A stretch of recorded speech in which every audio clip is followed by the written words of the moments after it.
Today on 16-Bit Game Review, I ride a camel. A machine destroys itself. Finally, I relax by playing some pinball.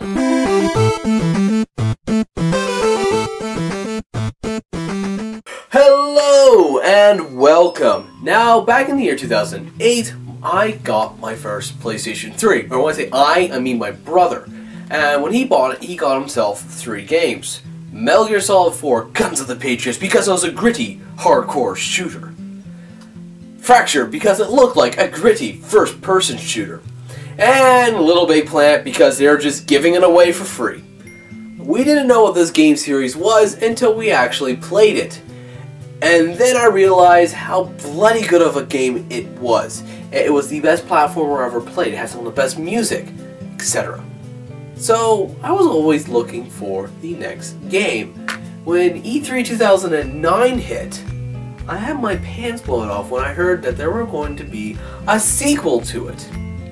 Well, more like a very bad port for the PSP.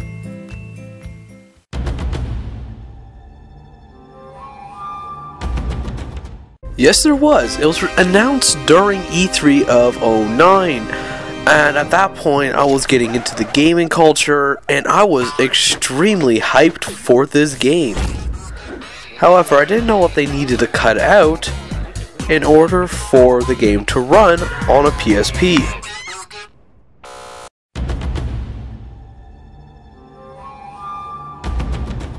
Yes, there is. He's as pixelated and as happy as ever. However, they had to cut out the multiplayer, so little Sackboy here doesn't have any friends, other than the ones he can create himself.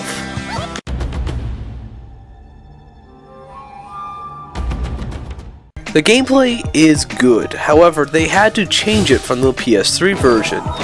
The controls feel a little bit more floaty than they used to be. You feel like you have a little bit too much control of Sackboy in the air, and they had to eliminate one of the 3 dimensions, so there's only 2 layers that you can play around it.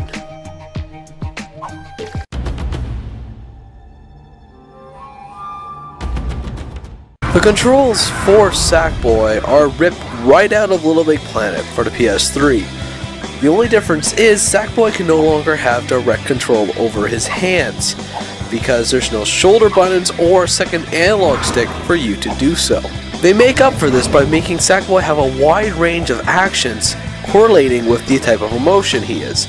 So for example, if Sackboy's happy and you decide to hold the L button and hit up, Sackboy starts doing jumping jacks. If Sackboy is neutral and you hit down, he'll start to meditate. If he's angry and you hit a directional button, he'll start to punch things. This is the most alive I've ever seen Sackboy.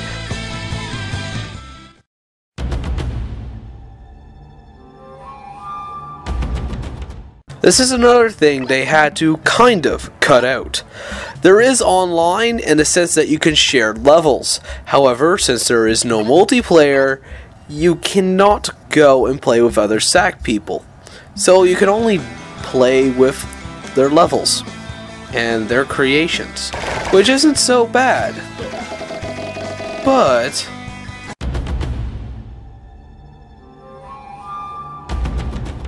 the creative tool is broken, and I mean broken.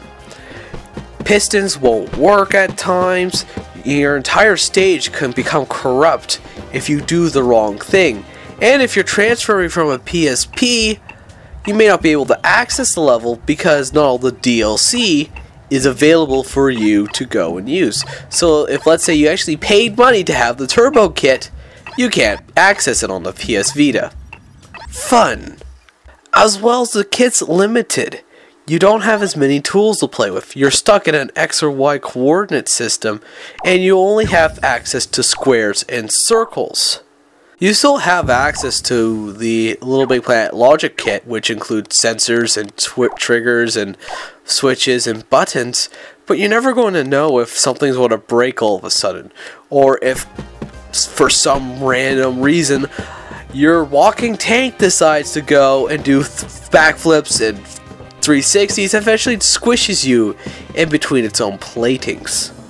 This is really broken, and it really needed to get fixed, and sadly they stopped updating this game, so it never did.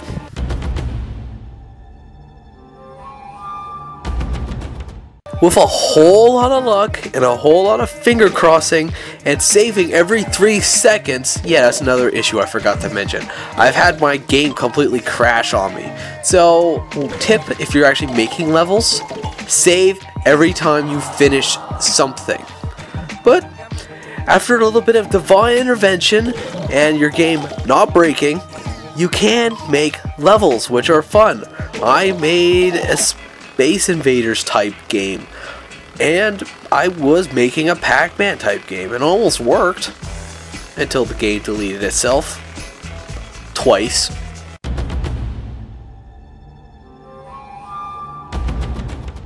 Surprisingly, yes, the story levels, and heck, even some of the downloadable levels, are extremely fun. The story mode, I mean, I've encountered 1 or 2 glitches throughout the entire thing, is functional, it works, everything is the way it should be. The platforming is superb, the level designs are top notch, the stickers are still fun, but you know what? It's a damn good game to go and sit down and play. And heck, if you go out and find the top rated downloadable levels, you're going to find some beautiful gems in there.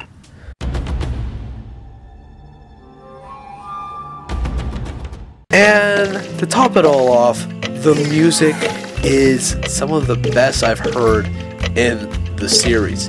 There isn't a lot of original orchestral tracks like in LittleBigPlanet 1, where you have their own composers making music. Let's say the Gardens theme. However, the music that they've selected for the game is beautiful, fits the settings just right. Even the sound effects are fun.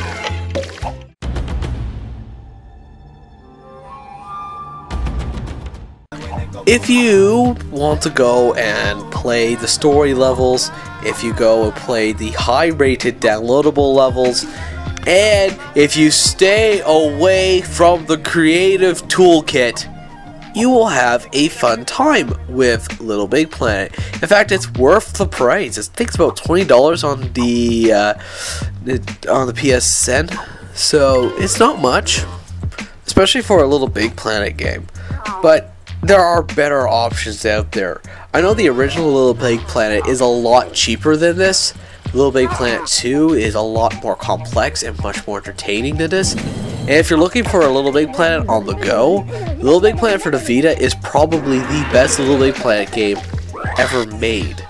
However, if you have a PSP and you're looking for a LittleBigPlanet game or a decent platformer to go and play, yeah, go and pick it up.